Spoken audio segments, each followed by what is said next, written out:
জায়গাটা কত সুন্দর দেখছে। হ্যাঁ দেখতেছি। এটা কি গাছ বলা হয়? এটা এন্ট্রি করোয়ের গাছ বলে। ইন্ট্রি করে গাছ। হ্যাঁ। আসলে আমাদের সান্তাহারে এই ইন্ট্রি করে না, না, না, গাছের sorry, যে sorry, অবস্থিত ইউক্যালিপটাস। ইউক্যালিপটাস না? হ্যাঁ। ইউক্যালিপটাস। ভুল বলছি। এত সুন্দর লাগতেছে, মনে হচ্ছে ঝাউ বাগানগুলো যেরকম লাগে ঠিক ওইরকম লাগতেছে। দেখো ভেতরটা আরো সুন্দর। সান্তাহারে এত সুন্দর জায়গা আছে আসলে জানা ছিল না। জানা ছিল না, তাই না? সত্যি। বাবা কিছু বলো, তোমার কেমন লাগতেছে আজকে? বলো। বলো তোমার কেমন লাগতেছে বলো। ওই তো বলে দিল। এই যে বলো, ভালো লাগছে বাবা? আসলে খুব সুন্দর।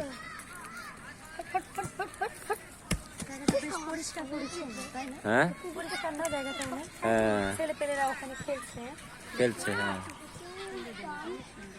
বল খেলছে মাঠে। খুবই সুন্দর জায়গাটা। খুবই সুন্দর জায়গাটা। তো এটা হচ্ছে সান্তাহার ওই রানিং রুমের পেছন সাইড। আপনারা যদি কেউ আসতে চান, খুব সুন্দর জায়গাটা, আসতে পারেন ফ্যামিলি নিয়ে। বিকালে সুন্দর একটা সময় কাটাতে পারবেন। তো আমরা ঘুরতে ঘুরতে চলে আসলাম, মানে কোনো প্ল্যান ছিল না। তো ভিডিওগুলো ভালো লাগলে লাইক কমেন্ট শেয়ার করে দিবেন, আর বেশি বেশি আমাদের জন্য দোয়া করবেন। তো সবাই ভালো থাকবেন।